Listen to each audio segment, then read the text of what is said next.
you see yourself, look beyond the surface.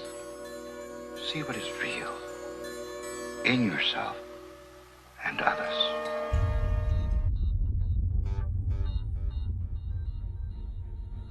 Yeah, it would be a perfect world, wouldn't it, if no information was ever concealed from us and we could just go to absolute factual information. Unfortunately, we can't do that, so then we have to fall in love with that other realm of intelligence, that ancestral reservoir,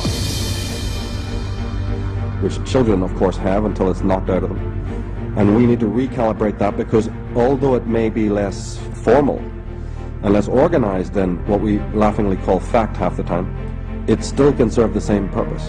And we, again, as part of the earlier question about what can we do, it's linking back to that ancestral flow of intelligence, and whatever you can do, whatever it is for you, through music, through dance, through yoga, through whatever, is to get in touch again with that organic flow of intelligence. And then you will be beyond even the realm of what other people might need as fact and so on. You will have your knowledge, you'll have your knowing, which is a totally different thing.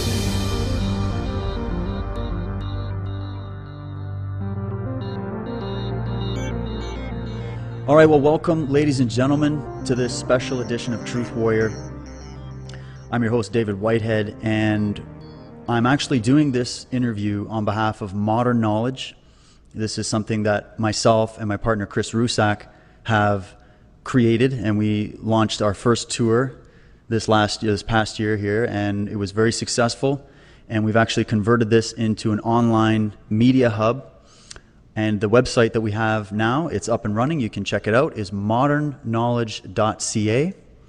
And with the amount of interest and amazing support that we've had from people all over Canada, and also having tremendous amount of emails from people in other countries as well, we've already generated some more tours and upcoming events and interviews, etc.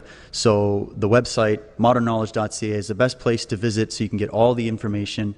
And for today's interview, this is a historic interview that I'm going to be conducting with Michael Tsarion, and we're going to be discussing the female Illuminati. And Michael is actually going to be coming up to Canada and doing a series of talks on the female Illuminati. This has been some work that he's been doing for many, many, many years.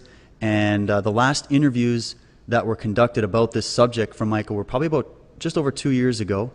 And he's been busy doing a lot of research on these different points and has a lot of very detailed and fascinating information to share. So we're going to cover a few points in this interview today. We'll do a few follow-up interviews as well, so stay tuned on this. And this will all culminate in the upcoming events across Canada with Michael Tsarion about the female Illuminati. And for those that are tuning into this broadcast and are not aware of Michael's work, we'll give you a little background. Now, Michael was born in Northern Ireland, and he is an expert on the occult histories of Ireland and America. He is the author of the acclaimed books Atlantis, Alien Visitation and Genetic Manipulation, Astrotheology and Sidereal Mythology, The Irish Origins of Civilization, and The Trees of Life, exposing the art of holy deception, the path of the fool, and the disciples of the Mysterium. Michael gives outstanding presentations on the Western magical tradition, the Hermetic arts of divination, Atlantis and prehistoric ages, ancient Ireland and the Druids, astrotheology, the origins of evil, secret societies, the female Illuminati, which we're going to be discussing today, the war on consciousness, subversive use of sacred symbolism, symbolic literacy, and psychic vampirism. And his website is msar.com, and you can also get more information on Michael, the tour, and the female Illuminati at modernknowledge.ca. So Michael, it is a great honor to be able to do this talk with you today. I'm very, very interested in this subject and what you have to say. So welcome to Truth Warrior, and thanks for taking this time with me today. Thanks, David. It's a great pleasure. Thanks for having me back on. Oh, well, it's... I must say thanks first off to you and Chris for setting up the tour we're going to do. I'm really excited and looking forward to that. Oh, as are we. And I think that we've got already so many people that are itching to learn more about this. They're excited that you're coming to Canada. I believe this is the first time you'll be doing a tour in Canada or any kind of event here, right? Oh, yeah. First of all, I don't do many events. I'm very, very specific about who I work with, and so you guys have been working with me now for many years and doing superlative work. So that's a great team I've got finally, so It's an extra pleasure to work with good people who are also deeply informed and deeply committed to getting these more esoteric teachings out to the world. So I'm really excited about what we're going to do next year. Oh, that's excellent. Well, I'm very excited too, Michael. And being informed, for me, it actually started with a lot of your work. I was watching a lot of your DVDs, reading your book, Atlantis, Alien Visitation, Genetic Manipulation. I was absolutely blown away, and it inspired me to really, really start to peel back the layers and look into these subjects. You provide so many sources in your work. You could literally spend a lifetime going in and checking the sources and looking at this. And one thing I've always really liked about working with you and observing your work is how you're always changing it up. You're always revisiting subjects and coming back and looking at it from a different angle. You treat it very much like an investigative process. And I think that's key when you're going to be analyzing any kind of, or trying to tease out any kind of truthful facts, is that you can't just stay stagnant in your view. And that seems to happen a lot in this field of research, is that people, they look at a book once, or they look at a source once, they go see a monument, and then they make up their mind on that, and that's their way of seeing it forever. And whereas what you're doing, and what I've been trying to do by being inspired by that, is to change it up and try to look at this from different angles. So I greatly appreciate that. I think you're right there. It's an incredible tendency in people of all walks of life to fundamentalize and to limit. And the powers that be want us to do that. We learn these bad habits from academic teachings and from academic investigations, and it's a very big mistake when you're into the esoteric. You might be able to get away with it in the ordinary life of normal academic subject matter, because then you've got hoops to jump through and awards to receive, and you have to stick to a very traditionalistic model. But in esoteric traditions, that's the complete antithesis. And you're quite right. If you interviewed a detective, a criminologist, they will say that nine times out of 10, their work is to constantly review everything that comes in front of them, to reconfigure it like a Rubik's Cube, turn it over, turn it inside out. And I have this exact same methodology, because we're on the trail of the darkest figures. An ordinary detective wouldn't even know how to get in the starting line of the people that we're investigating, the beings we're investigating, the histories we're investigating. And so it's essential that you are because it's like this: either you outfox them, either you stand on the white squares of knowledge, or they will stand on it and they'll outfox you. It is absolute combat situation. We're in the trenches, and therefore the general needs to not just be sending men over the top to be slaughtered. We've got to find infinite subtle strategies. You've got to know thine enemy. You've got to have the picture of your enemy on the wall at all times. Be thinking, sleeping, and investigating, making your mind almost think in criminal terms, which the great detectives do, in order to have the scent of your enemy. And that's what my work is about. So it's never going to be stagnant. It's always going to be following this predator. Sometimes their footprints look like they're walking forward. Sometimes they've turned their shoes around and walking backwards. These are people who've been hiding their identity for centuries. They're really good at what they do. And it doesn't mean that they're invulnerable. It doesn't mean that ordinary, little hobbits can't overturn the Dark Lord. They bloody well can. And the time has come to do that. These people know that the light that they love is going to be shone on them. And so I hope that, my work inspires people to not just learn the facts and then shut down and say, well, I got the gist of that then. That's the end of that. It's the Jews, it's the Jesuits, it's the Masons, end of story. You've got to be kidding. That's just scratching the surface. Let's go on further and further and further. And of course, there's only certain people with an intrepid nature can do that. A lot of people just simply shut down, know a few sound bites, and then that's it for them, Yeah. But and as far as my work goes, that's not going to cut it.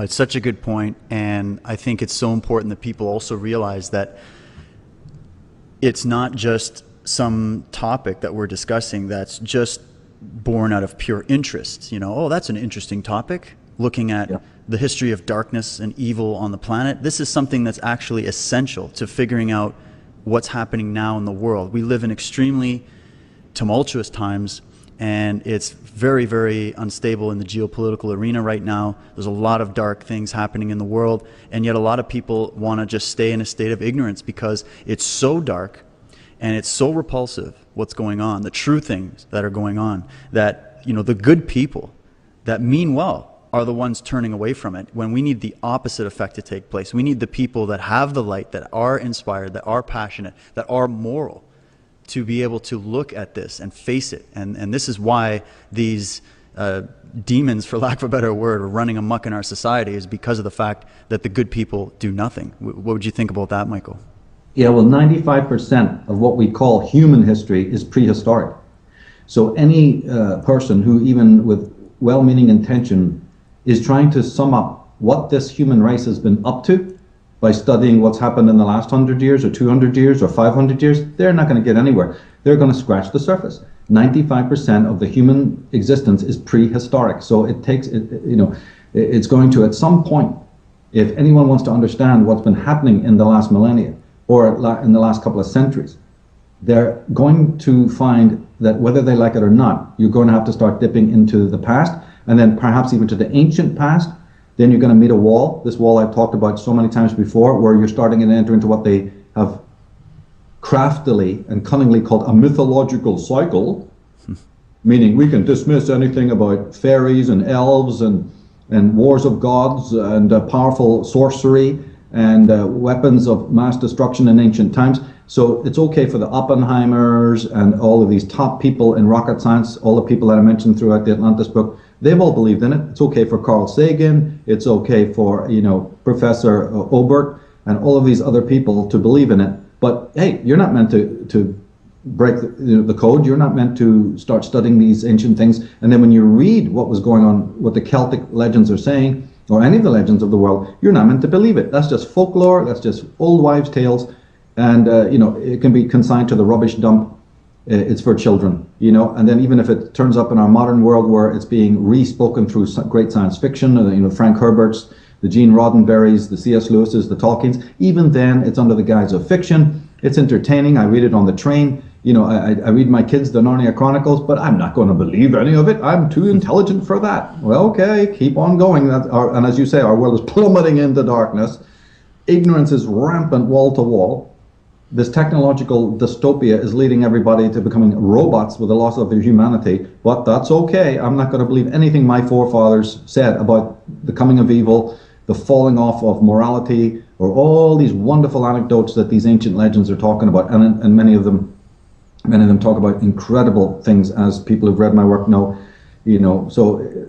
But to me, these are fascinating. They are telling us about modern times, and one has to be very respectful of it. Absolutely, and that actually kind of leads me to a question that I've been dying to get your thoughts on, Michael, and it relates to this idea of looking at a lot of these ancient texts. It seems like there's two camps, and I've had many people on my show that come from both sides of the fence. I think they bring great information, but there's a difficulty bridging the gap. And those two camps would be, when looking at a lot of these ancient texts, one camp, of course, takes a purely mythicist position, where they think, it's just for kids, it's fairy tales. Or, on the other hand, that it's just, it's all allegorical. You've covered a lot of astrotheology in your work as well. Some people interpret every single sentence, word, and line in these ancient texts as being purely allegorical astrotheological myths, encoded stories, if you will. And so I'm sure there's a balance of that as well. But then on the other side, you have people that are like, well, no, there's no great esoteric teaching in these writings. They are pure history, you know what I'm saying? So it seems like there's two extremes, and because you've done such great work on both fields, I wondered what your thoughts would be on bridging that gap, on the fact that, a lot of these texts are referencing both historic, and there are also astrotheological motifs in there as well. I've been up against that problem since my early 20s, perhaps even before. We're, again, friends in Belfast, friends in Ireland, then going over to America. And I've tried to, my words automatically when I'm talking to people about these fascinating subjects, they are oscillating. They're like glazing over because, wait a minute, you mean to tell me that the Bible and even the, Popol Vuh or, these Irish myths you keep talking about, you're bugging me. This is just folk tales. Why should I think about it? And I'm talking to them as if it's quite literal. So you run into this issue where, and even me can sometimes wonder, what is this, and so it is a constant daily, checking of that to really discover, and nail it for yourself. that there is indeed these two great traditions. I call them just the exoteric versus the esoteric. And of course, we don't negate one for the place of the other. You have to always balance both. There's lots of exoteric things to study, which is how I got started, by going and looking around Belfast and taking measurements of geomancy, and also looking at the symbolism that's right there. They haven't concealed it. It's right there in front of somebody. So that's exoteric. It's right there. There's red dragons, those Masonic symbols, and whatever else, all of these different statues.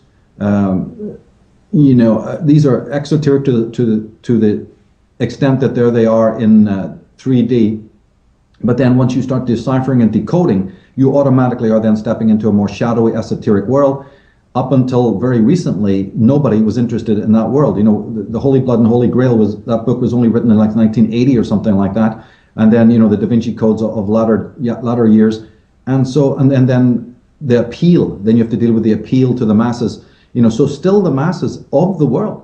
I mean, people listening to your show, listening right now, they're already pretty much into the esoteric tradition, and it's a no-brainer for them. But the vast majority of the world to this day is still uncomfortable with that. They cannot grasp that these, even to take the Da Vinci Code scenario, if we hone in on that, the very idea that book and books of its nature are trying to tell us, which is that there's an exoteric and an esoteric within Christianity, mostly throws people for a total loop. Opus Dei and the Knights, those guys, the Knights Templar, okay, so they're over here doing something, and then we have these, are they the good guys? The Pope, the Vatican? And then if they switch it, and if a dramatic work tries to switch this around, like, no, it's the more shadowy guys are actually the good guys, can you download that? And these more official guys, the Pope and his coterie, they're kind of bloodthirsty evil. I mean, that's just no-brainer beginning stuff to anyone who studied 5 minutes of history. And yet the masses of the world find that so exciting that they're lining up to see it in a movie form. So what do you do with that? Well, you go, okay, that's good, even though, one could say, I wish people had grasped this years ago. So mankind takes extremely small steps. New ideas take generations, not decades, to sink into people's minds. So you have to look at it as, yeah, it's bittersweet. We say, oh God, I wish they knew more. But at the same time, I'm glad they know this much at least, because now we can build upon that. So it's going to be a constant in your individual life with your individual friends. You're going to find this dichotomy that you spoke of, and also on the broader scale, when you start writing books, doing public talks, whatever, you're going to meet it again, where you're going to have beginners of beginners coming in, clueless, frightened, hateful almost, muck slinging at you, and you just have to look at them and say, okay, carry on what you're doing. It's not going to stop me. I've made a lifetime study of this, so we go forward. And then you can maybe nudge forward, like I've done in my work, to say, well, both these esoteric and esoteric cabals are psychopathic. And there's also good guys in both. So it's not that because they will think that you're a fundamentalist trying to say, oh, now you believe in the pagan form of Christianity. Well, we've been taught not to like that. I go, no. I'm saying that there's good people in the exoteric branches. There are good priests out there, good clergymen. They're very moral people trying to do good. They're not all evil. And then on the esoteric side, there are great white magicians as well. But also you get psychopaths in each. So I'm not a fundamentalist saying I align with one or the other. It's just that as a researcher who knows things about these secret societies, you try to then introduce your audience to the fact that there's a certain kind of psychopathy that is, as I said before, infinitely greater than any common garden detective has ever encountered in his life. I mean, these are people who've seen cannibals eating their victims, all right? Even that's small potatoes to about what's been going on the higher level of the Queen Victorias and these more malicious creatures at the top of the ladder, and they smile for the camera and everybody dribbles. But the thing is, these royal families and the people behind them from whom they maintain order, you have no idea of the psychopathy we're dealing with. So it takes many decades for a person even to get round to that, because the kind of evil that they're even thinking of is more your Walt Disney cartoon version. They have no idea of the hidden hand, the dark hidden secret hands of absolute evil that control the destiny of nations and tribes. And they've done it for millennia, not just centuries. So, of course, it's hard to download that for somebody, especially in the first 5 minutes when an eager beaver tries to introduce, a certain friend or person to this conspiratorial history, this criminal history of not only mankind, but as I'm doing in the female Illuminati, the criminal history of female kind. This is, come on, it's like surgery. Yeah. Oh yeah, it is, because it's, first of all, it's new, and of course most people are afraid of what they don't understand. So if they look at something and they hear a sound bite and then they make their opinion about it, most of the time it's coming from a fear-based reaction, or it's just a knee-jerk reaction where they criticize it instantly right off the cuff. I mean, anytime you even use the word Illuminati or the Illuminati, most average everyday Joes are just going to look at you sideways like, what are you talking about? That's just for the movies. That's just Hollywood. There's no real Illuminati. You guys are crazy, right?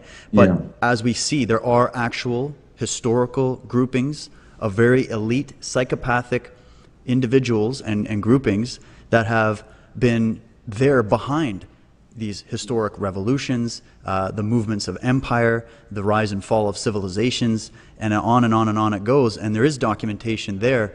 Maybe, Michael, we could start with sort of a brief synopsis of some of your previous work on the Illuminati and some of these occult orders and secret societies. And of course, we are talking about the darker side of this, we're talking about these dark magicians, so to speak, so that people can get an understanding of the reality of the fact that these types of orders and groups absolutely do exist.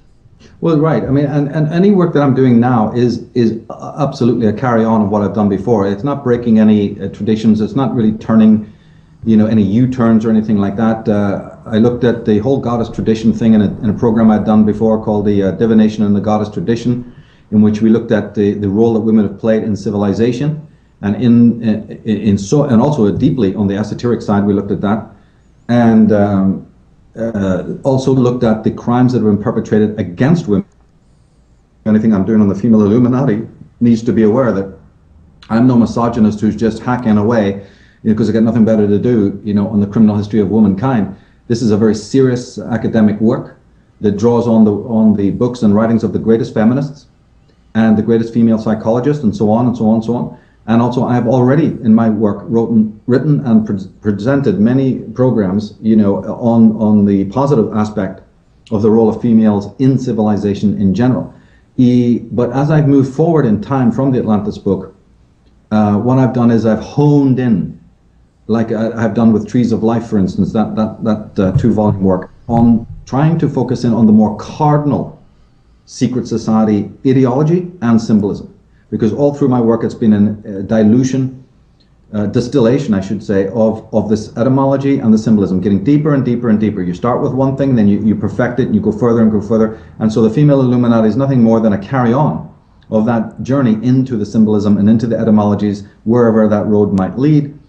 And like in Trees of Life, that was a specific work which honed in on some specific very important occult symbols that the elite are particularly fond of, and that other people may not even know are that important. So this was almost a master work, 700 color pictures, incredible research in that book. And then after that was written, the process carries on again. So the female Illuminati is more again going down, looking deeper and deeper into the various symbolisms and the etymologies, into the esoteric tradition, to again tease out some of this more occult. For instance, why did the Merovingians really have long hair? Why do they, worship the skull? And all of these things. You just get deeper and deeper and deeper into the Masonic symbolism. Their G, their serpent, whatever. One could go on ad infinitum on that very matter. Why is America symbolized by a Statue of Liberty, which is female? Why do the presidents sit in the Oval Office, which is female? All of this kind of thing. Moving, just taking stuff that I dealt with in the Atlantis book and then continuing to tease it out to find out what is really, really going on. And then what had happened was that the core of the Atlantis book was, of course, this phenomena in prehistoric times of the descent of the Nephilim, the fallen angels coming to our planet, interfering with us on so many levels. That was genetic, which then is one thing that happened that caused the human consciousness to be fragmented. There was actually about 4 or 5 things that actually contributed to this. But one kind of selfhood, one kind of consciousness was destroyed.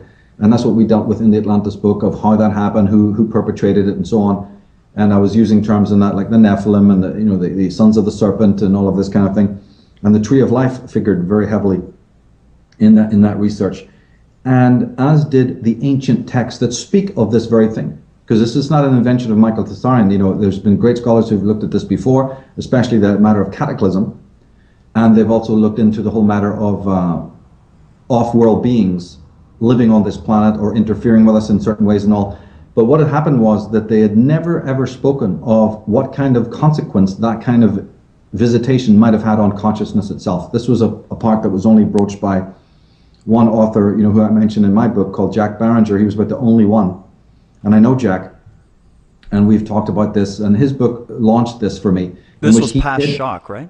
Yeah, Past Shock. He was the one who, brilliant book, small book, but again, a key book for me because it did address briefly this concept of what might have happened to the psyche of man. He wasn't sitting in some armchair when all of this hullabaloo was taking place.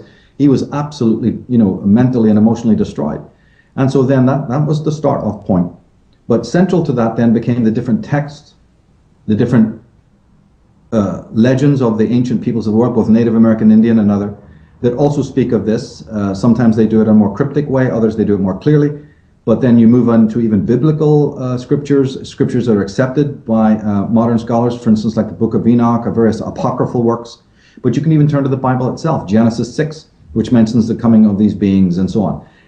And that was then, I noted this in the Atlantis book, that in the famous descriptions of the coming of the Nephilim, they're not really specific on whether or not those Nephilim were male or female. They just sort of hint that they were all male, you know, like Lucifer or what have you, and his coterie. But other works are, you know, for instance, what about the presence of Lilith and these kinds of characters? And then when you turn to the Sumerian prototypes, and this is where things start getting really interesting.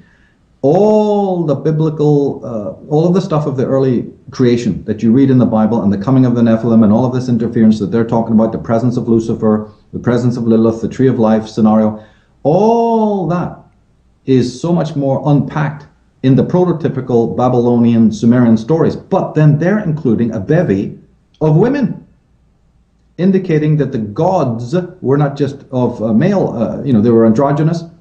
And also there was women, bona fide women involved, not only in trying to assist mankind, but also trying to deceive mankind and up to all sorts of other tricks. So then you start to say, okay, so what do we get? This Nephilim was then maybe, you know, bisexual, or they had males and females. Then you look to the Book of Enoch and something I thought that was even more important, but when I noted it, in order to investigate it at that point when I was writing the Atlantis book, it would take me off into millions and millions, you know, all these diversions with millions of other questions, and I just didn't want to do that. This was going to be my first book, and there were so many interesting things. I'm still getting emails today, you know, for people saying, "Hey, Michael, what about this or what about that?" And I say, "Yeah, I know, I have my thoughts on that. I wanted to include it in the Atlantis book, but that would have just completely not been correct at that time. I needed to lay this down in a certain way that concentrated the reader's attention on things that have happened on this earth, and I had to forego, you know, talking in more speculative terms.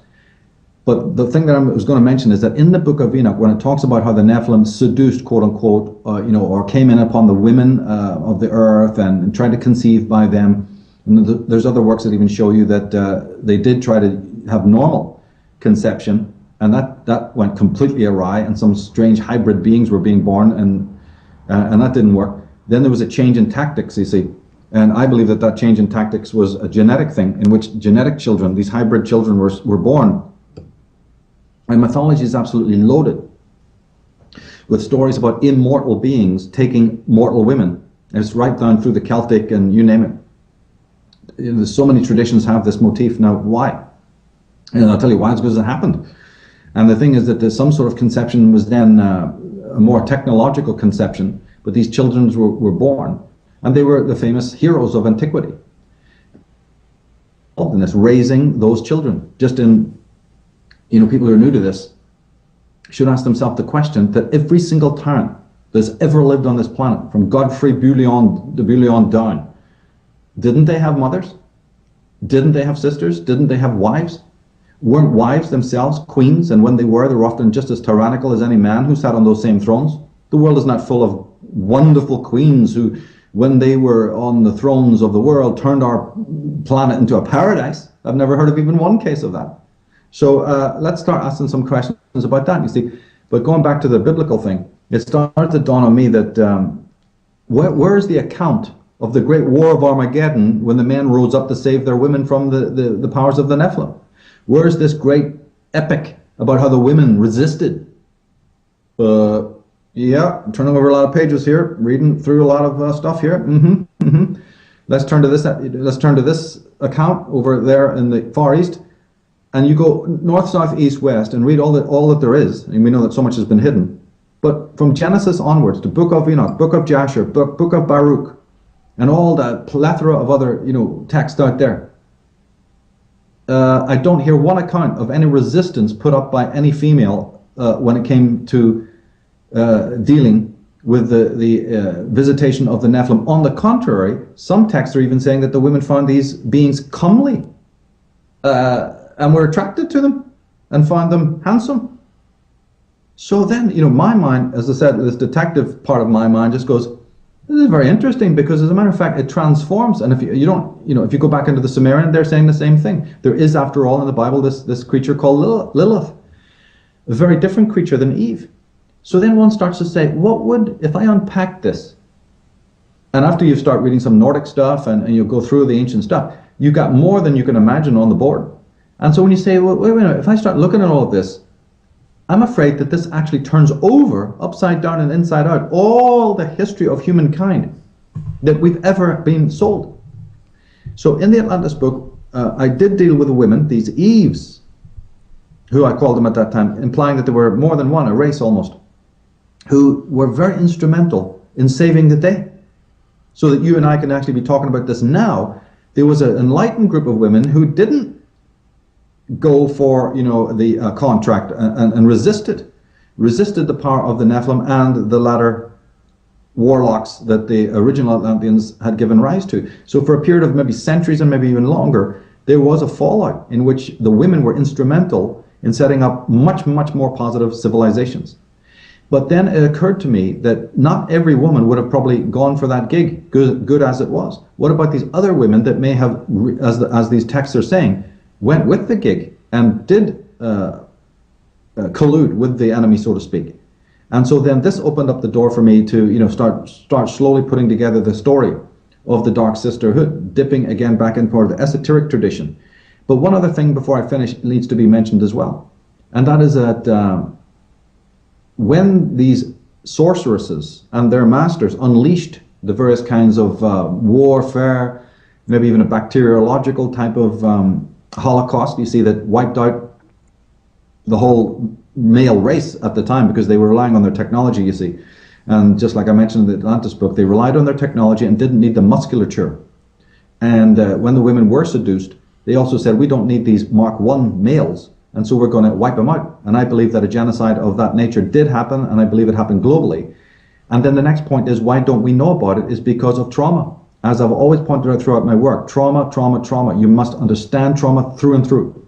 And even on a basic trauma that happens in daily life, or the more correct technical term is dissociate from that trauma. You actually just forget about it and then forget that you forgot about it. Now, I believe that several events of this amnesia, several instances of historical amnesia have occurred, and this is one of them. There's been others. Actually, we've even had a historical amnesia about the catastrophe. Yeah. People won't even accept that there's been a physical catastrophe, even though the Michael Knowles and so many other people have shoved the information in people's faces. They won't even bite down on the physical, let alone the emotional ones and the psychological ones. But I do bite down on it, and I do believe these things.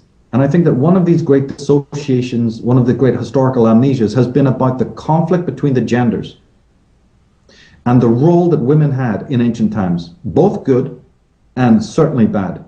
But just like Joseph Campbell and others have said, and Jung has said, the truth leaks out anyway, right? In the psychology, in the mythologies, in the poetry, in the blockbuster movies, in music and everything too. Exactly. See, in the culture, these motifs, we might not be able to decipher them. Why does Moses have horns? Well, let's get a debate on that and a round table on that one alone. And it's like starting at A and then you have to go to Z, and it takes thousands of years. What's it all about? Why did Jesus get crucified on a hill? Oh my God, you know, each one of these parts you can just write volumes on. So digging back is no easy job. You're digging back through cobwebs, you're climbing through attics, you're digging through God knows what, you know, treasure troves and pulling out all sorts of relics. And you have to have the correct keys of decipherment, which takes almost a lifetime to gain in the first place. You know, and the enormous symbolic literacy that also needs to be cultivated as you're walking around. Because let me tell yet again to anyone who's maybe listening to this new, you just need to take your dog for a walk down your local town. And if you have the correct keys of decipherment, everything that I'm saying right now is right in front of you. There is an exoteric aspect of this as well. And that is why the fountains and the obelisks are in circles, or Vesica Pisces. That's why Holy Mother Church is called Holy Mother Church. There's a reason why the priests dress in female garb, you know, and so on and so on and so on. There's a reason why the queen is the strongest piece on a chessboard. Right? There's a reason why one of the words for the serpent, Nahash, also meant beautiful. Not only intelligent, but of beauty, great beauty. Well, does that describe men or does that describe women?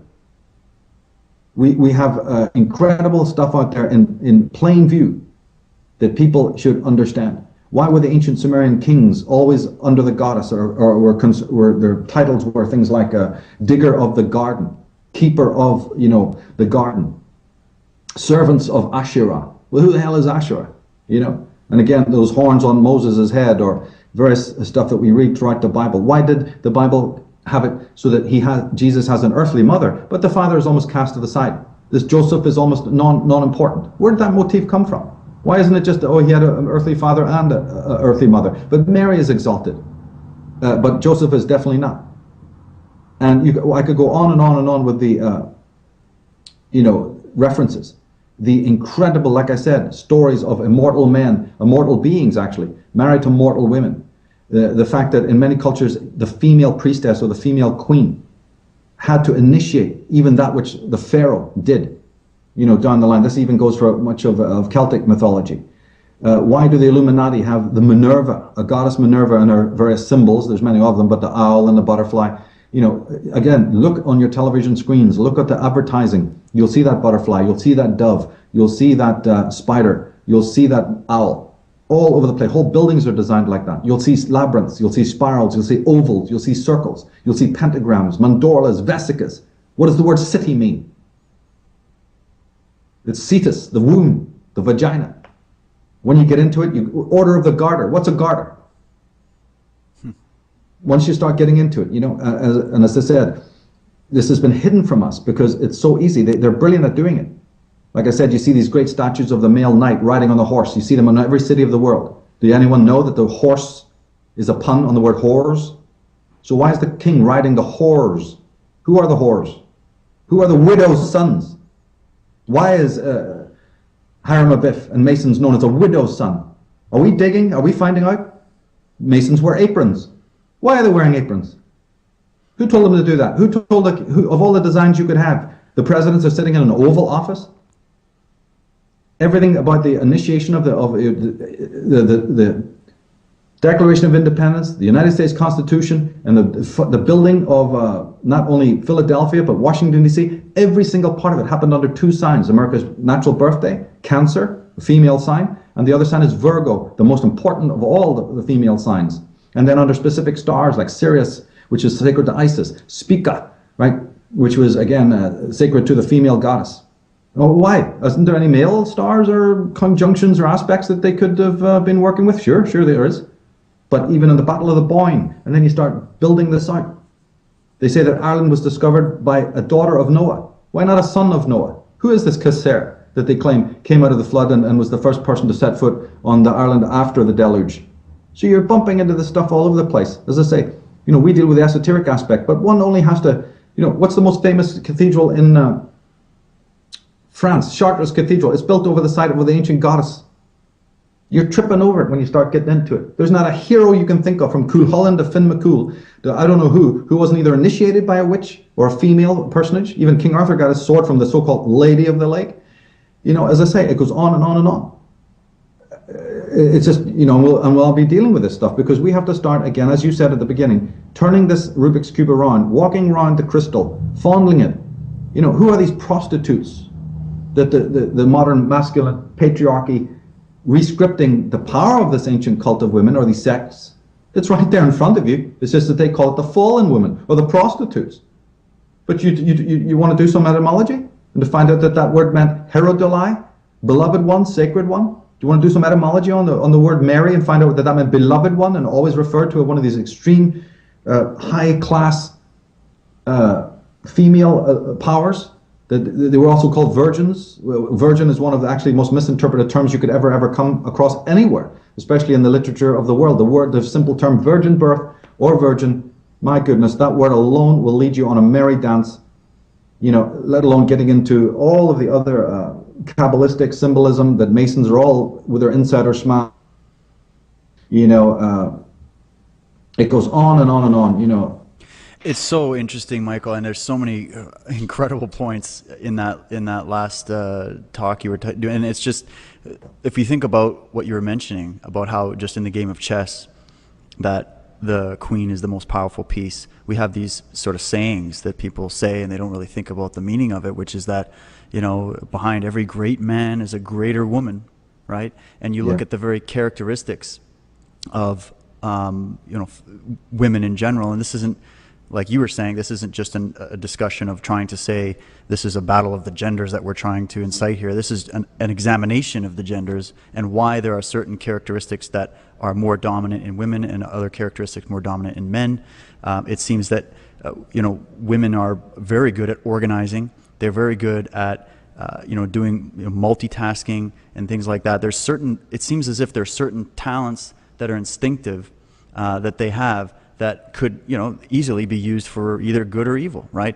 And if you go back historically, and you were mentioning that there was sort of like this group of females that may have rebelled and tried to stop what was going on, this group of Eves, maybe a lot of women don't think of the origin of the suppression of women throughout history as being from women themselves, right?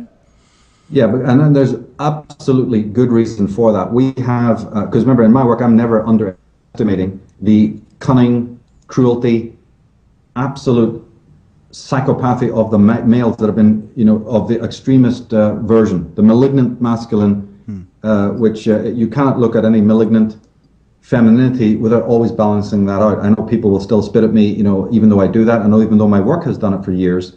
You come up with something new, and of course they're going to knee jerk on that. But there's been a reason for that. I went into this in the divination and the goddess tradition to show how this malignant patriarchy has worked overtime to completely boulderize the positive aspects of female cults in the past. Let us never doubt that those female groups existed. We know that some people will concede that, oh yeah, we had the Amazons, and other groups have come to light through work of various scholars. But there was much more than that. The Amazons were just but one Scythian group of women who had their own, system. But there was many, many others who ruled in civilization for centuries. All of this information has been completely hidden. But as I said, you find evidence of it because the three words that this whole planet uses for God, Jehovah, Elohim, and then the Jews also use a word called El Shaddai. Every one of those well-worn terms for God are androgynous terms. In fact, I'd go further. I'd say they're feminine. Both the Jehovah and the Elohim, right? Their suffixes show that the word is actually feminine. And El Shaddai is the same. In fact, Shaddai in Shad, S-H-A-D, in Hebrew means breast. So they're calling the Jewish God is called He of the breast. Well, He of the breast is actually she of the breast, by the way. Okay, small detail there. But it goes for the Jehovah's and the Elohims as well. So one doesn't have to do what I've done, which is written volumes on the Celtic, the Irish, Proto-Irish roots of the tree of life. Let's not even go there. Let's not even go into any of those dark shadows. Just the simple etymology of those three terms shows you something's up. So, but why then has it been? I mean, even the Amen that they're using at the end of prayers is a female word. It was an Egyptian word representing the moon goddess. So, and as I said, all that stuff you see in the symbolism of Catholicism also, being, even the Vatican is literally been laid over, the tombs of Aphrodite and what have you. There's hardly a Catholic sacred site, east, west, north, and south, that isn't have been planted on a hill of Diana or a hill of sacred to the goddess previous, and then you start to say, okay, so we do see a malignant masculinity at work but that's the point I'm on. That's part of the trail I'm on. It is because of the evidence of a masculinity that is malignant that when you start following it, you don't know where it's going to lead. But we're not doubting the phenomena of malignant masculinity in religion or in other areas. This extreme penchant for war, the individual man's misogyny towards the individual women who probably don't deserve it. We're not denying any of these things, but that is a phenomenon. And if you try to study it, then studying is getting to understanding. You get to the understanding of the thing. And when you dig down on a particular phenomenon, you may come to a place which is quite different than what people, who are sniffing the roses at the top believe and have been taught to believe. Could it not be a malignant femininity that at the root of the rotten tooth? So that would mean that the masculinity, and I'm speculating here, but the malignant masculinity, which has been the bane of thousands of years, could have its roots in something prehistoric that, as I said, happened, but then there was an amnesia that we do not know about and can almost never know about. And that all the other scholars, both exoteric and esoteric, have missed this piece. Well, I'm the kind of person who says, I think they may have done, and I'm just going to carry on. I don't conclude yet. And when I present my work on the subject, I don't ask people to say, this is the end of the story. You can come to your own conclusions. You can say, I think everything he said is bullshit, and walk away, and I'll be quite happy. Or you can say, this movement is very special. Like Michael says, we're standing on a pedestal, which is the best time we could possibly be on to review some of the things of the past, because our forefathers just simply didn't have the internet, and they didn't have the books, and they didn't have the scholarship to rely on. Geniuses may have conceived of some of these things, but my God, they could never do what we're able to do today. And we owe it to them to look clearly back at history, because we have been had. And therefore, this is what I'm doing. And people can either join me in that experience, or they can immediately become fundamentalistic again and say, no, I'm going to stick with what I've been taught by the establishment. And that's okay. That's okay. Yeah, it's up for everybody to do their own inner searching and external searching as well. They're going to have to take this on board for themselves. And Michael, as you were talking, it was getting me thinking about some of the things you were bringing up in your talk on 2012, how you were talking about racial memory and genetic memory and phylogenetic memory, cellular memory, etc., of how there is a memory that's carried out throughout the genes and throughout history that a lot of even psychologists have talked about, like Carl Jung, etc., and how this has had an impact on even human beings in a modern time. And I think we underestimate how these traumas from the past have affected us today. And it also brings into mind some of these myths and legends talking about the birth of the genders. You were referencing one of the quotes, I believe, I'm not sure who quoted it, but they were talking about how Zeus was sitting around with the Council of Gods, and they were figuring out a way to maintain their hegemony over the human race. And so they said, well, let us cleft them in two, and that way they'll be forever searching for their missing halves. And it just sort of, for me, was the quote of this, the beginning of the battle of the genders and all of these different things. And so when you get into the myths, and then you look at the race memory, and you look at the evidences of today, and as you said, you get into these malignant female characters throughout history. You even get into the birth of having women considered citizens and people, back in when, but this was of course financed and set up by, I believe it was the Rockefeller coterie, when they were trying to liberate women's liberation. There was funding, and there was organized funding and structure behind that. So a lot of women today think that their liberation came out of something that was good. Oh yeah, we finally became recognized, but then we know that this was done specifically so that women could be taxed equally, and they could generate more control ultimately over both men and women. So there's all kinds of things to get into that, but I wanted you to maybe talk a little bit about how important it is, this phylogenetic or cellular race memory, and how we are underestimating how that still affects our consciousness today. Well, see, look how it affects us.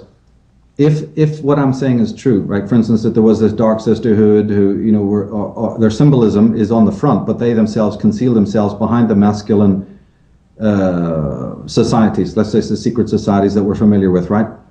But then we start to get on the trail through looking at the symbolism on money and on coins and in the city squares and what have you, right up to things that we're in the age of Kali. Even some Vedic scholars believe our whole age is under a sort of a dark goddess. I mean, what more could you want than that, and as I say, the instances all over the world, from the Etruscans to the Celts to the ancient Greeks and certainly the Egyptians, the exaltation of the female, that the pharaoh had to become pharaoh by marrying the great royal wife, the approved female being, that every single structure, that means every temple, anything sacred that ever stood, from an obelisk to a temple, couldn't even be inaugurated. You hear about masons laying the stone, and you hear about other palava today. Yeah, but in ancient days, the stone was actually laid and sanctified by a female, by the priestess who represented the goddess.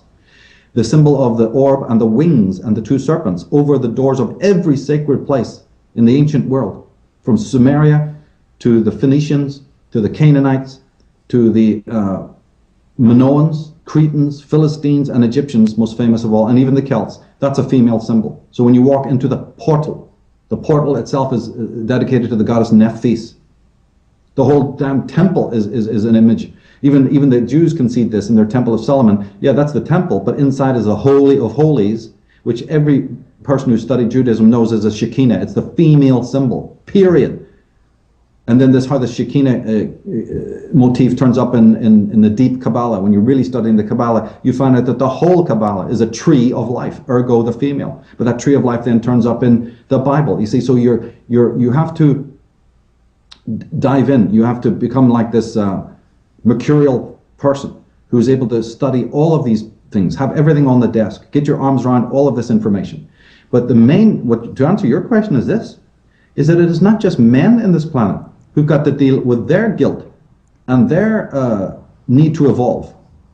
It's not only men who've got to realize that when they charged off down this lunatic road, like Patrick McGowan so many pointed out in his Prisoner series, of technology and progress for the sake of it.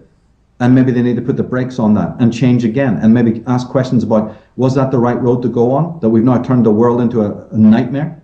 So men have the questions to ask about their personality and their psyche and their characterological traits, right from the domestic to the corporate. But what, women are just going to go shopping and forget about it? Women have to take a deep look at who they are as well and ask themselves a question. Are they happy with who they've become? Are they happy the way the world is? Well, women trudged into the munitions factories to build the bombs and the bullets in both First and Second World War, and are still doing it, to destroy women and children. You think Dresden was only bombed by men? You see? So we've got, let's hold a mirror up to both sides and ask from the domestic to the corporate level, are women happy with the freedom that they got? Don't you know that the Illuminati periodically hand you a carrot in order to keep you from exploding? I don't know a woman today who knows that. They think that their newfound freedom and their so-called, modicum of sexual and social freedom that they got, they're crying out, they're thinking this great thing. It was an award. It was a privilege, just like the driving license is a privilege, pal. They can take it away as fast as they can give it to you. Or they might give it to you for duplicitous reasons so that now you go buck mad. They know that a person like a third world country that's been held under a third world status for years, the moment that you give it a few refrigerators and some Coca-Cola, just watch them go berserk. Well, it's the same on every level. Give a modicum of freedom to somebody who's been held down for centuries and watch them go apeshit as what's happening. This is how things happen. Does that mean it's good? Does it mean that you're helping society, helping the world, helping civilization? Of course not. What you become is a malignant version of femininity. You become a malignant version of masculinity. Today, the words masculine and feminine, just like the word virgin and many other words I deal with, these talismanic terms, is probably the most abused terms. How can you know what masculinity is when its mirror is malignant? How can you know what true femininity is when its mirror is malignant? So we have homework to do. Both male and females today have to step out of the objective, from a studious point of view, step out objectively from the roles that they've inherited and start asking bigger questions about who they are on the canvas of greater life. Because all of our civilizations are crumbling. And man is responsible for that, and so is women. And both genders have to look into their psyche to find out what are the hidden aspects, what are they contributing to, what are they responsible for, what are they guilty of, and what should they be proud of. And in this work, which you could call psychological or whatever, I just call it spirit work. It's the work of spirit, to find out who and what you are on an existential level, and then after you find that out, move out, to the world. But this homework has to be done, because it'll be imbalanced if only one small group do it. If a person goes through their whole life, David, assuming that what they know of their own manhood is, yeah, kosher, okay, cool, and the woman goes through her never questioning what some of the what it is it to be really female? What is that, a custodian of something? Is there a higher duty that needs to be performed? For thousands of years, women held a grail of spirituality for the whole planet. May have invented some of the architecture of what we call civilization. Not that most men have ever wrote about it or accepted it, but it's a fact. And should our civilization start to melt down, who's going to be there to succor? Who's going to be there to give, mankind, so to speak, any kind of hope to build anew? Man had the physical strength, he had the tenacity, and he had the muscular strength, but women have strength. In the village, they constituted an incredible strength of emotional strength and psychological strength, which is absolutely required for the other masculine strength to have its to focus on those strengths. One strength can't exist without the other. Well, and as you said earlier, any man born was nurtured by a mother. You need that nurturing, motherly aspect. So that's the positive side. And of course, on the darker element, that can be manipulated to sucker people in, because everybody requires that motherly, nurturing figure. They require that love and that warmth. And that connection, and so that can also be manipulated. So that's why I think what people also need to take into consideration. Look at Jesus.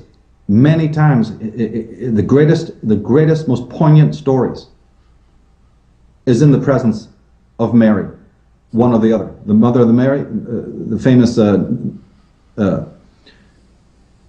birth of Jesus is in the presence of his mother. The famous pieta of his death, coming down from the cross, he falls into the hands of his mother. At his resurrection, 3 women turned up to bathe and take the body at his resurrection, not the men, right? So in the life of every hero, you don't see Horace half the time when he's not sitting on the lap of his mother. So that's the same thing, with the Holy Spirit. If you really dig into the etymology of that, you'll find it too is feminine. In fact, there's a concept called viraj in the Vedic, the power of all powers. Even Kundalini translates ultimately, the Ida and Pangalas. These all translate into feminine terms. Sophia in the Gnostic traditions and what have you, right? Incredible stuff there. And it doesn't matter if it's Mithras or Zoroaster or whatever, kind of heroic character you can think about. There's a moment of repose, a moment of marriage, a moment of chemical wedding in which either they're in being armed, these various Perseus and various other heroes are actually given the weapons and the winged feet by the females. You see this picked up in modern movies like Red Sonja, and in Frank Herbert's wonderful Dune series, the Bene Gesserits being more of a ghastly, evil, cult. But you also have power women there who are instrumental in leading the hero, holding a light for him. This is recurrent. You have the dark woman or the Lady of the Lakes, versus the Morganly phase, the malignant, as I said, the malignant version of femininity. I didn't invent it; it's right there. You have the upward pointed pentagram. You have the negative one. You have these cults that have inspired men to the greatest achievements, both artistically and intellectually. And you have also the dark women who takes the good man and destroys him, either through confusion or sexual, debauchery or some other kind of mythic level betrayals and all of this kind of thing. It's absolutely, what would you call it? It's like wall to wall. It's ubiquitous throughout our entire culture. And so that power that is invested in the female can go one way or the other, can't it? Infanticide. You're not just going to blame men of infidelity, incest, hypocrisy, duplicity, manipulation, deception, right? Luring, incarceration, bewitching, murder, infanticide, patricide, regicide. Aren't women as guilty of these things, as I said, when they sat on the thrones of power, or even when they have it domestically? So anyone who can also contribute to the destruction of civilization, can also be the star women and the sun women, and you do see that. You do see a strivance to that, where in the New Age movement, that has been the good part of it, is that women have looked to their power, looked to their sovereignty, not want to follow those banal roles that have been handed down them to by malignant masculinity. And some of the women, unfortunately, react to it in a much more violent, and that's an emotional manner, which I don't think is good. They should just see it for what it is and go through their process. But then you get the other side of the female woman, the female in the New Age movement, where it's not, I don't want to look at anything dark. I've so confronted my demons now, and I've looked at all this evil shit that men have done. Don't disturb me while I'm in this little fuzzy bubble. Well, who told you to do that? You call that evolution? You see, so and men also are guilty of the same thing.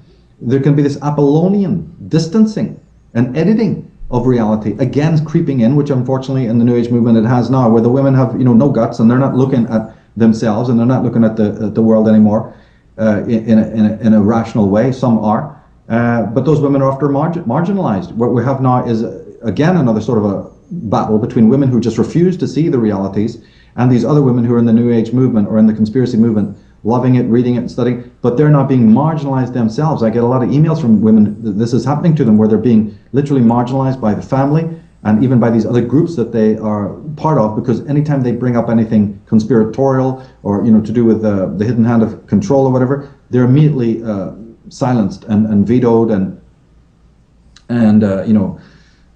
rejected by a lot of the other New Age groups to which they affiliate. So there's dangers all the way down the line. That's such a good point, and I was actually one of the questions I wanted to talk about was this idea of masculinity and femininity, not just in a physical sense, but also just in terms of thinking in consciousness, right? And if you have an imbalance on either side, you're going to start seeing the more malignant form of that expressed. So if you look at something like the New Age movement, which of course there's a lot of well-intentioned people, there are good things that have come out of that, but there's also a high level of manipulation going on for people to just go back to sleep. And they're using a very, very right-brained but extreme imbalanced right-brained approach where it's just, your head is just up in the clouds and that's it. There is no solid foundation on the ground balancing it out with the masculine side. So this doesn't always pertain to just physical men and physical women, does it? No, of course it's not. It's all about orientation, because a man can have a feminine side and a woman can have a masculine side. And anyone also, the danger in a lot of these subjects that we're dealing with is that people on both sides, male and female, just simply get into it as an intellectual pursuit, something to do. I'm bored with life, so now I'm going to read a few books on conspiracy. And so it becomes an intellectual process rather than a spiritual process in which that information is leading you to do inner homework. Now, when people come to my work, they're not going to get very far with that, because I'm always reminding them that anything we're dealing here with, any papers we're pushing, any books that are being written, any interviews we're doing, or any programs that are being made, regardless of the interest of the subject matter, it all comes under the heading that you must take this personally. Not only must you take it personally to go on and make further studies than I've ever been able to do, but you also must start to examine yourself in the context of that. So this is just background. You fill in the background, and then you hope that people will start to say, yeah, when I understand what you're talking about, Michael, maybe I'm not that interested to become a fucking slave to Christian church or to the Islamic church or to Judaism or whatever. And that's a big step for these people, and they're gonna again alienate themselves. But it's very good, because they may be alienating themselves from people, but they're relinking themselves to selfhood, and they're relinking themselves to something that is far higher. They're getting in touch with their higher guides, and they may even be contributing down the line to subjects of this kind, teaching their children and not allowing themselves to be surrounded by idiots, so that when they go and do make friends, they're a bit more cautious about the friends that they're picking. When they do go and get married, they don't marry a nitwit, a numbskull who's not going to back them up and show interest in these same subjects. All of these things on the smaller scale are essential, because then they lead to bigger things. Smaller things lead to bigger things. I find this stuff to be interesting because I'm very, very, I know the empowerment that comes with it. It's a simple matter of that knowledge empowers you, and you have the revelations, so that may put you on the white squares of knowledge, and then nobody can move you from that, or you remain in ignorance and let other, nitwits and nincompoops get on the white squares and push you around. We have the power. They do not have the power, but they have the control, and they control knowledge. They control its distribution of knowledge. They have the control of edifying you from morning to night with a bunch of just sports and sensations and things that of themselves are okay, but then when you deluged it. So just look at the average mind today. Look at the average child today. Look at the average what's going on in the world of women. Just look at what's happening in the world of men today. And you'll start to see that this is extremely serious. This is not just ancient history or what have you. There's something deeper going on. And my work is going there whether people are into it or not, because to me, way back in Ireland, one of the first things you encounter when you're studying Celts and pre-Celts is the goddess tradition. Some of the most ancient races of my country even their name referred to a goddess, and every part of their rites and rituals. But these are, on the surface, warrior classes. But the women were right there, sword in hand, defending against the enemy. They were the highest caste of priestesses.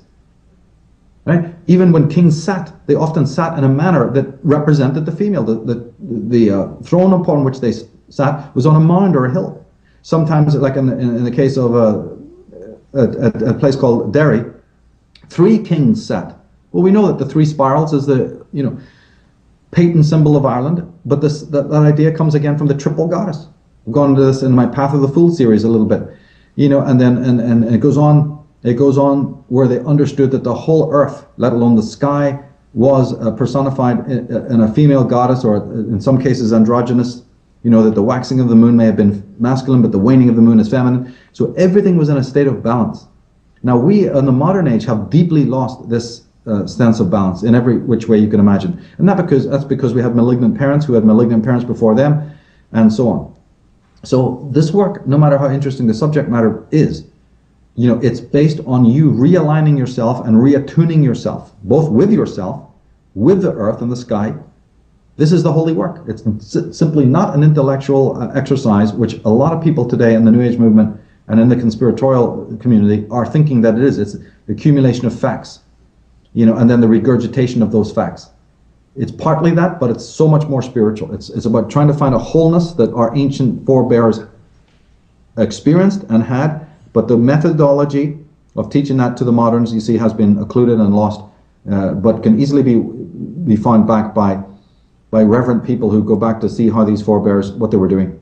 It's so interesting that you say that, Michael, in regards to this work and this information, is that I see the same struggle taking place within the martial art community, of course, which I'm a part of, and I try to bring back the lost philosophy and wisdom from the original warrior traditions, and how there is nothing but a focus on, like, as in this research field, they're focusing on only the intellectual aspect of it and just acquiring facts.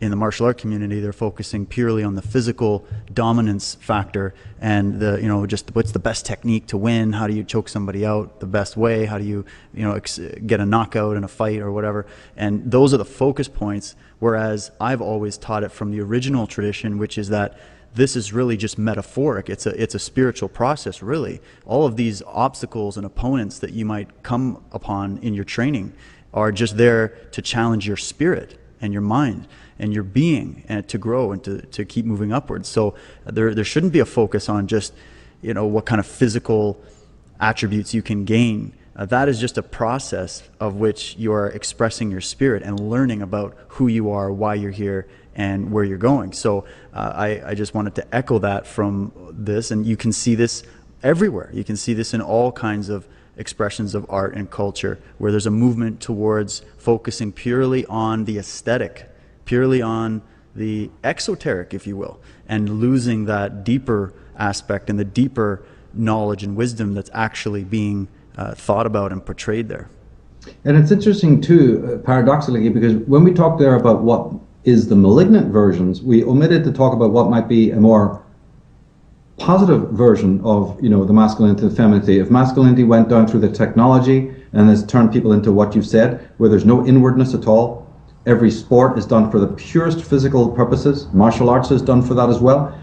Some stupid, clueless, a person just wanting to muscle up and be the big macho boy at the bar and take on some other, guy, and all of this nonsense, with all of the esoteric aspects completely nixed. On the female side, you have immense beauty in some ladies and some beautiful women who just their beauty alone could transform the world. You and I are pushing stones uphill like some mad Sisyphus to move people on one smegging inch. But a beautiful female, right, with the same knowledge and skills, the whole world will follow that person to a higher light, to a higher truth. Yeah. Just effortlessly. People like Elvis, these androgynous people, just to look at them, it's like a light. Well, there's many women who have this power, but do you find women doing that? Or are they misusing it? Misusing their sexual and other traits that the universal force has given them? Do you see anyone thinking that they now have a biological and a psychological duty to perform? Not a chance. They follow along whatever women's magazine is telling them they should be, eating that stuff up. But the positive aspect of the feminine is literally the mysteries with a capital M. That's it. Any initiate, and I don't care who you're talking about, Pythagoras,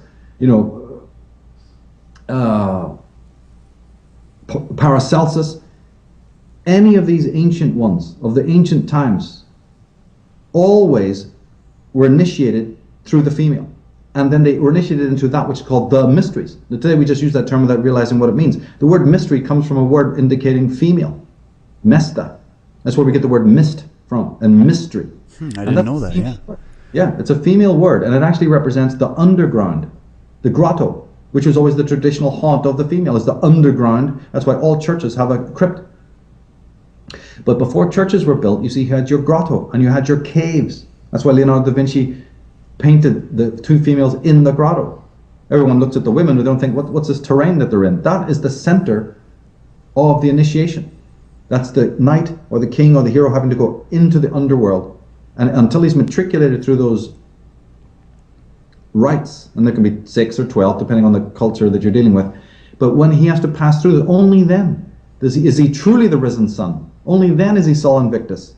So we put the focus on the king, the big knob, the big kahuna, Horus, Gilgamesh, right, Samson, and all that. Yeah, how did they get to be that? They got to be that by entering into the underworld. Samson and Delilah. Delilah means door of darkness. D''Lila is door of darkness. It represented the Libra, Virgo signs when the sun falls into the darkness. And then the only light that he can use is a feminine light.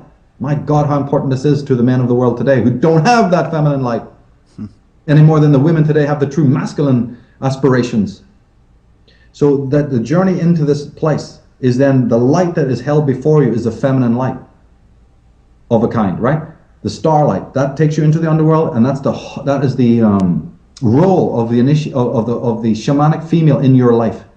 You might even be bumping into them in your own female relationships. Men do.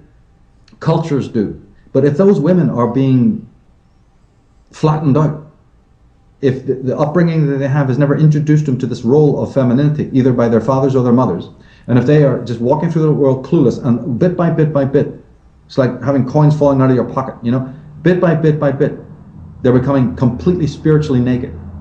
Then what does that mean for their sons and for their future daughters? So this is crucial. So that is that's just one anecdote. That's why temples, as I said, unashamedly in the past. Think of the oracle at Delphi. Think of the group called the Sibyllines, right? The Sibylline oracles, the Sibyls, Sybil. Look, people should look that word up.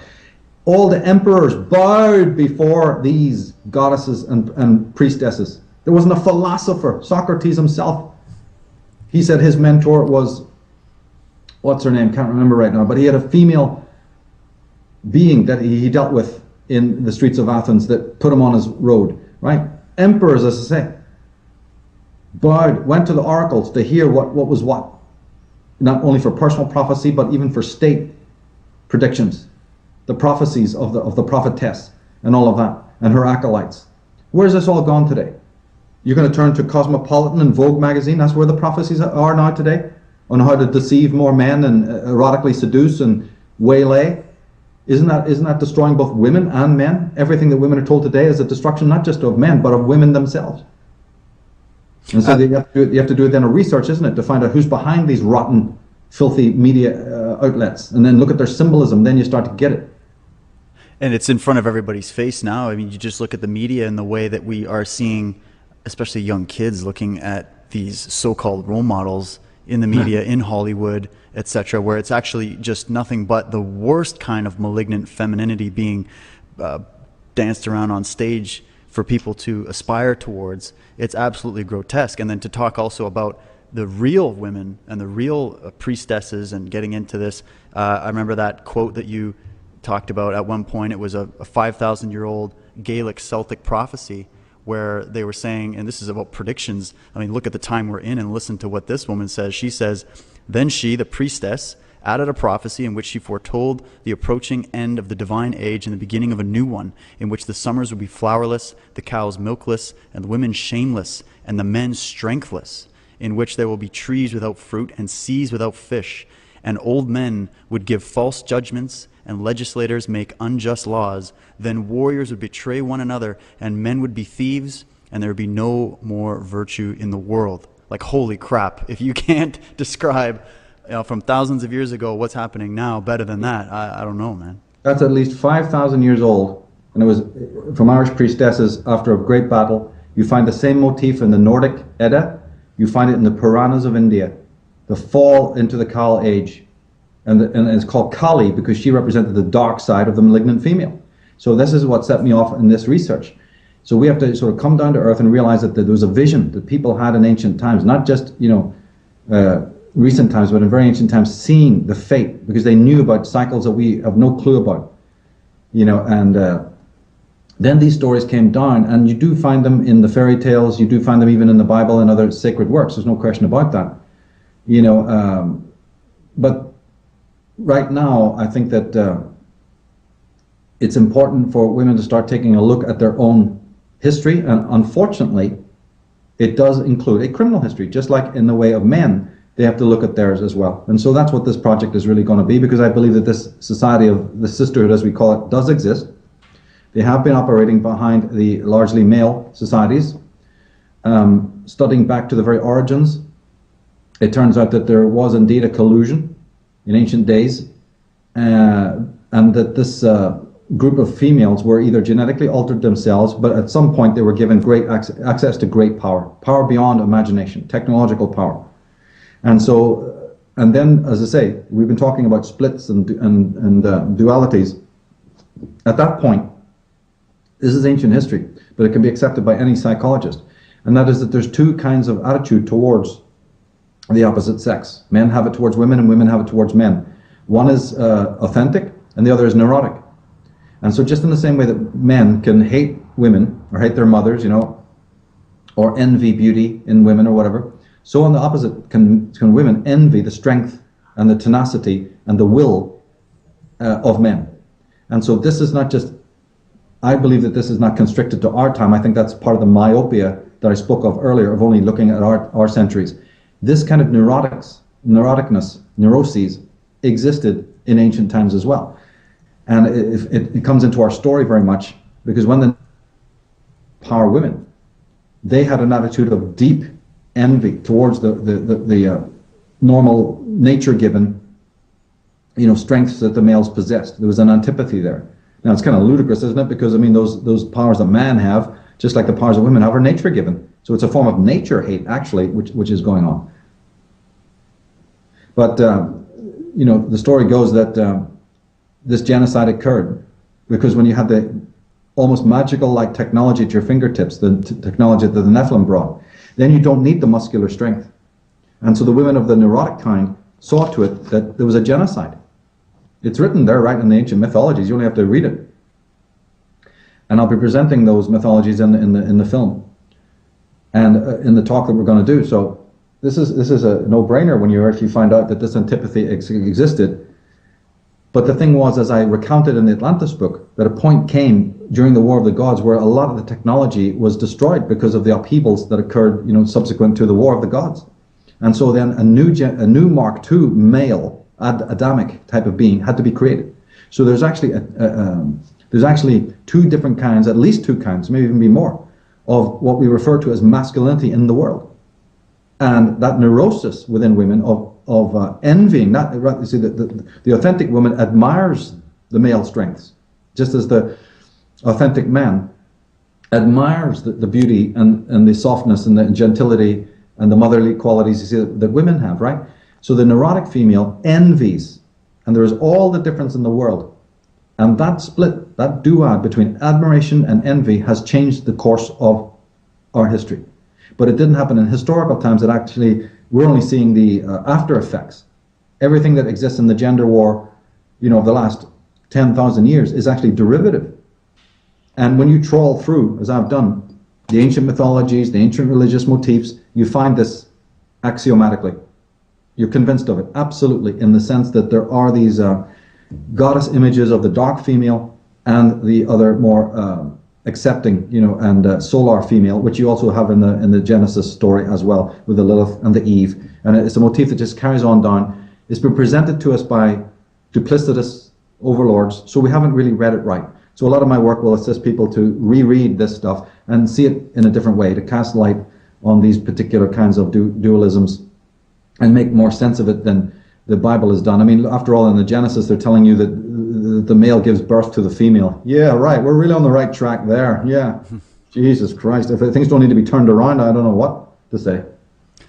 Oh, absolutely. And if we just, we got about another 10, 15 minutes here, Michael, let's just give people a few examples of some, in modern times, we have still the power behind, say, the throne of the Queen of England. And of course, I live in Canada, so we're a Commonwealth, a vassal state of the Crown Corporation. And she sits there at the top of many different Masonic lodges. And, she commands a lot more than people give credit. And here in Canada, anywhere you go on Canada Day or any of these celebrations, or when they roll out the new prince and his wife and his baby on the screen, or they come visit, there's red carpets, there's festivals, there's celebrations, everybody's having little tea parties in their house, and it's just an incredible spectacle to see, because a lot of people here hold reverence for the Queen and what's going on, but a lot of them don't realize the history of this family, the history of power and control. And a lot of people look at the Queen just as mere decoration, but behind the scenes we know that, of course, there in England and the history of the royals and what's going on with the banking dynasties, and if you go all the way to the top, connecting it to the Vatican and the Jesuits, etc., you can see that this Queen and these people sitting on this throne have never lost their power or relinquished it. In fact, it seems like they've gone more underground, and perhaps it could be said that they hold more power today than they ever did in ancient times. I don't know. What do you think about that? Oh, exactly. I mean, just as I said before, that Jesus, even during his anointing, forget his resurrection or his death or his birth, the very anointing was done by a woman. And if you examine, as I've done, the Queen's coronation, it's all there too. The top males are bowing before her. Even the head of Mark Masonry, which is an Alpha Lodge of Masonry, right? The Duke of Kent, getting on his knees. There's the symbolism of the 3. There's the symbolism of the 4. There's the symbolism of the sapphire and the ruby. All of the symbolism of the scepter and the orb. The orb in the hand is a sphere with a cross on it. Go to Wikipedia or any online encyclopedia and look up the symbol of Venus. The chair she sits on, the seat, that was the image of Isis, is the seat, the royal seat. The symbolism is there. The hymns, the regalia, the Kabbalistic symbolism, I went into it in that Queen's coronation thing. But the whole idea, again, that the meetings that you just mentioned, when the Queen, goes on her walkabouts all over the shop, watch the dates. A lot of them are based on the calendar that this female Illuminati used, which is actually a 13 sign of the zodiac calendar. And the design of Buckingham Palace is also based on this. We tend to look at some of the masculine symbolism, but there's serpentine symbolism there, there's the number 13 there, there's all sorts of other constellations that are used by this order, so that when their representatives go around, the drapery that they have, you find symbolisms of Neptune, you see symbolism of Venus. As I said, the dove.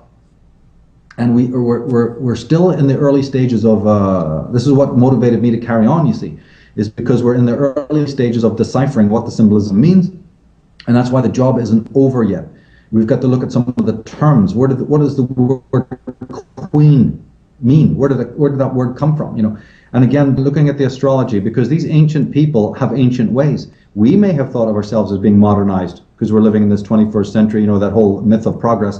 But these people hold on to the traditions of great antiquity, and they haven't stopped. So when a researcher like myself goes into looking at these matters, you've got more than you can handle, because these people still obey and still honor some of these ancient rituals, which when you know how to decode them, you see, it all goes back to Semiramis and to Isis and what have you, to Cybele, for instance, a very important goddess, talked about in the Path of the Fool series. So it's all there. It just takes the curiosity and the understanding, as you said originally, to not fundamentalize, to not become rigid, and to keep on, reinvestigating and reinvestigating, and take what you think you know and turn it around again and look at it in different light and in different ways. This is essential for this movement to continue. Absolutely. And I think that's really the message here. And I just want to encourage people to check out the work that Michael has already done. Go check out, the different websites. You can get everything at mtsar.com. And of course, you can, for this subject, femaleilluminati.com.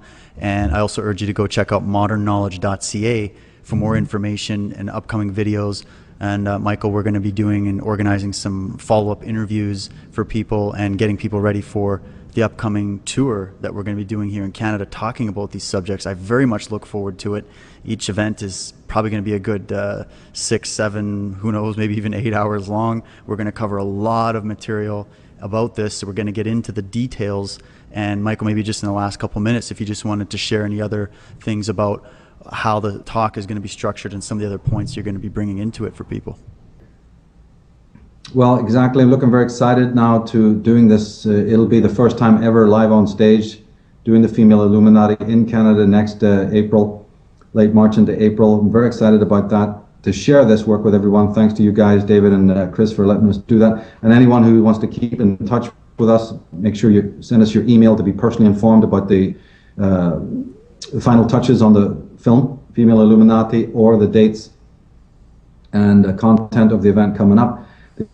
Visit me at michaeltsarion.com. You'll find connections to the social media on that site. You can go to femaleilluminati.com, where you'll see some, again, background information. There's a constantly updated website, or contact me personally so we have your emails, so that you can be kept up to speed with what's going on, because I believe this is an information that's actually crucial to get out at this time. Absolutely. Well, Michael, thank you so much for taking this time, for getting into these subjects. I look forward to discussing this more and looking into this more for myself. I'm very excited as well, as is Chris, about the upcoming tour in March and April there. So let's hope that we get enough support for that event. So folks, please support the work. Check it out. Research it for yourself. Again, the websites are michaeltsarion.com, femaleilluminati.com, and of course, modernknowledge.ca. And that'll do it for us today. So thanks again for joining me here, Michael. You're welcome, David. Talk soon.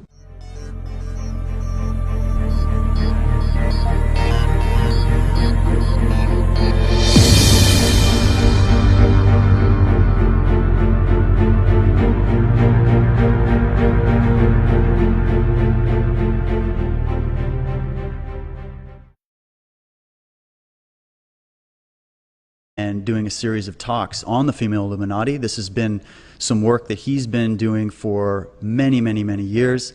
And the last interviews that were conducted about this subject from Michael were probably about just over 2 years ago. And he's been busy doing a lot of research on these different points and has a lot of very detailed and fascinating information to share. So we're going to cover a few points in this interview today. We'll do a few follow-up interviews as well, so stay tuned on this. And this will all culminate in the upcoming events across Canada with Michael Tsarion about the Female Illuminati. And for those that are tuning into this broadcast and are not aware of Michael's work, we'll give you a little background. Now, Michael was born in Northern Ireland, and he is an expert on the occult histories of Ireland and America. He is the author of the acclaimed books Atlantis, Alien Visitation and Genetic Manipulation, Astrotheology and Sidereal Mythology, The Irish Origins of Civilization, and The Trees of Life, exposing the art of holy deception, the path of the fool, and the disciples of the Mysterium. Michael gives outstanding presentations on the Western magical tradition, the Hermetic arts of divination, Atlantis and prehistoric ages, ancient Ireland and the Druids, astrotheology, the origins of evil, secret societies, the Female Illuminati, which we're going to be discussing today, the war on consciousness, subversive use of sacred symbolism, symbolic literacy, and psychic vampirism. And his website is mtsar.com, and you can also get more information on Michael, the tour, and the Female Illuminati at modernknowledge.ca. So Michael, it is a great honor to be able to do this talk with you today. I'm very, very interested in this subject and what you have to say. So welcome to Truth Warrior, and thanks for taking this time with me today. Thanks, David. It's a great pleasure. Thanks for having me back on. Oh, well, it's... And I must say thanks first off to you and Chris for setting up the tour we're going to do. I'm really excited and looking forward to that. Oh, as are we, and I think that we've got already so many people that are itching to learn more about this. They're excited that you're coming to Canada. I believe this is the first time you'll be doing a tour in Canada or any kind of event here, right? Oh yeah. First of all, I don't do many events. I'm very, very specific about who I work with, and so you guys have been working with me now for many years and doing superlative work. So that's a great, great team I've got finally, so it's an extra pleasure to work with good people who are also deeply informed and deeply committed to getting these more esoteric teachings out to the world. So it's knowledge, or they will stand on it and they'll outfox you. It's absolute combat situation. We're in the trenches. And therefore, the general needs to not just be sending men over the top to be slaughtered. We've got to find infinite subtle strategies. You've got to know thine enemy. You've got to have the picture of your enemy on the wall at all times. Be thinking, sleeping, and investigating, making your mind almost think in criminal terms, which the great detectives do, in order to have the scent of your enemy. And that's what my work is about. So it's never going to be stagnant. It's always going to be following this predator.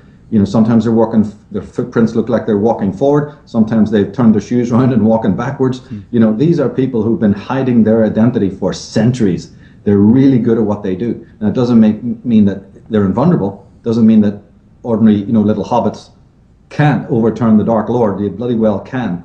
And the time has come to do that. These people know that the light that they love is going to be shone on them. And so I hope that, my work inspires people to not just learn the facts and then shut down and say, well, I got the gist of that then. That's the end of that. It's the Jews, it's the Jesuits, it's the Masons, end of story. You've got to be kidding. That's just scratching the surface. Let's go on further and further and further. And of course, there's only certain people with an intrepid nature can do that. A lot of people just simply shut down, know a few sound bites, and then that's it for them, Yeah. But and as far as my work goes, that's not going to cut it. It's such a good point, and I think it's so important that people also realize that it's not just some topic that we're discussing that's just born out of pure interest. Oh, that's an interesting topic, looking at the history of darkness and evil on the planet. This is something that's actually essential to figuring out what's happening now in the world. We live in extremely tumultuous times, and it's very, very unstable in the geopolitical arena right now. There's a lot of dark things happening in the world, and yet a lot of people want to just stay in a state of ignorance because it's so dark and it's so repulsive what's going on, the true things that are going on, that the good people that mean well are the ones turning away from it, when we need the opposite effect to take place. We need the people that have the light, that are inspired, that are passionate, that are moral, to be able to look at this and face it. And this is why these demons, for lack of a better word, are running amok in our society, is because of the fact that the good people do nothing. What would you think about that, Michael? Yeah, well, 95%. I'm really excited about what we're going to do next year. Oh, that's excellent. Well, I'm very excited too, Michael. And being informed, for me, it actually started with a lot of your work. I was watching a lot of your DVDs, reading your book, Atlantis, Alien Visitation, Genetic Manipulation. I was absolutely blown away, and it inspired me to really, really start to peel back the layers and look into these subjects. You provide so many sources in your work. You could literally spend a lifetime going in and checking the sources and looking at this. And one thing I've always really liked about working with you and observing your work is how you're always changing it up. You're always revisiting subjects and coming back and looking at it from a different angle. You treat it very much like an investigative process. And I think that's key when you're going to be analyzing any kind of, or trying to tease out any kind of truthful facts, is that you can't just stay stagnant in your view. And that seems to happen a lot in this field of research, is that people, they look at a book once, or they look at a source once, they go see a monument, and then they make up their mind on that, and that's their way of seeing it forever. And whereas what you're doing, and what I've been trying to do by being inspired by that, is to change it up and try to look at this from different angles. So I greatly appreciate that. I think you're right there. It's an incredible tendency in people of all walks of life to fundamentalize and to limit. And the powers that be want us to do that. We learn these bad habits from academic teachings and from academic investigations, and it's a very big mistake when you're into the esoteric. You might be able to get away with it in the ordinary life of normal academic subject matter, because then you've got hoops to jump through and awards to receive, and and you have to stick to a very traditionalistic model. But in esoteric traditions, that's the complete antithesis. And you're quite right. If you interviewed a detective, a criminologist, they will say that nine times out of 10, their work is to constantly review everything that comes in front of them, to reconfigure it like a Rubik's Cube, turn it over, turn it inside out. And I have this exact same methodology because we're on the trail of the darkest figures. An ordinary detective wouldn't even know how to get in the starting line of the people that we're investigating, the beings we're investigating, the histories we're investigating. And so it's essential that you are out, because it's like this, either you outfox them, either you stand on the white squares of what we call human history is prehistoric. So any person who, even with well-meaning intention, is trying to sum up what this human race has been up to by studying what's happened in the last 100 years or 200 years or 500 years, they're not going to get anywhere. They're going to scratch the surface. 95% of the human existence is prehistoric. So it takes, it's going to, at some point, if anyone wants to understand what's been happening in the last millennia or in the last couple of centuries, they're going to find that whether they like it or not, you're going to have to start dipping into the past, and then perhaps even to the ancient past.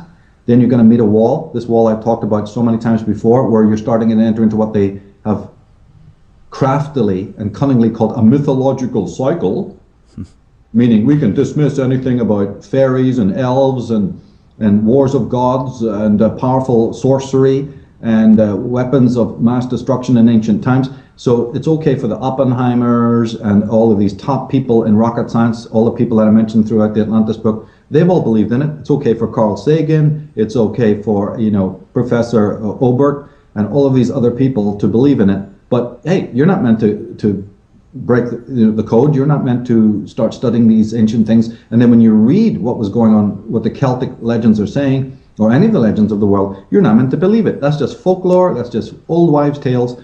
And, it can be consigned to the rubbish dump. It's for children, and then even if it turns up in our modern world where it's being re-spoken through great science fiction, Frank Herbert's, the Gene Roddenberry's, the C.S. Lewis's, the Tolkien's, even then it's under the guise of fiction. It's entertaining. I read it on the train. I read my kids the Narnia Chronicles, but I'm not going to believe any of it. I'm too intelligent for that. Well, okay, keep on going. And as you say, our world is plummeting into darkness. Ignorance is rampant wall to wall. This technological dystopia is leading everybody to becoming robots with the loss of their humanity, but that's okay. I'm not going to believe anything my forefathers said about the coming of evil, the falling off of morality, or all these wonderful anecdotes that these ancient legends are talking about. And many of them talk about incredible things, as people who've read my work know. But to me, these are fascinating. They are telling us about modern times, and one has to be very respectful of it. Absolutely, and that actually kind of leads me to a question that I've been dying to get your thoughts on, Michael, and it relates to this idea of looking at a lot.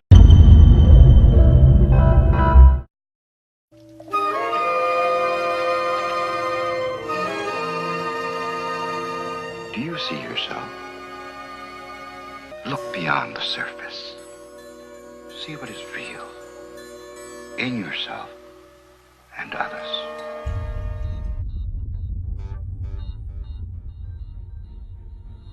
Yeah, it would be a perfect world, wouldn't it, if no information was ever concealed from us and we could just go to absolute factual information. Unfortunately, we can't do that, so then we have to fall in love with that other realm of intelligence, that ancestral reservoir,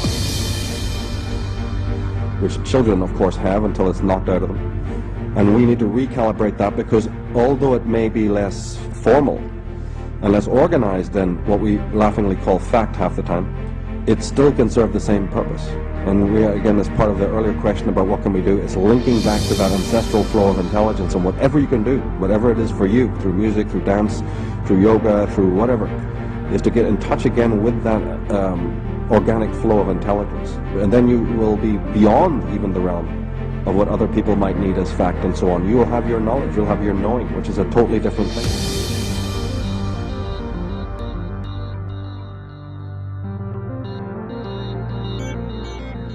All right, well, welcome, ladies and gentlemen, to this special edition of Truth Warrior. I'm your host, David Whitehead, and I'm actually doing this interview on behalf of Modern Knowledge.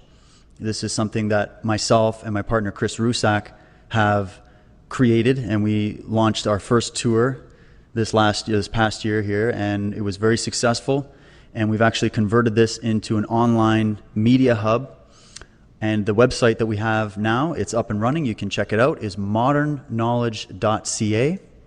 And with the amount of interest and amazing support that we've had from people all over Canada, and also having tremendous amount of emails from people in other countries as well, we've already generated some more tours and upcoming events and interviews, etc.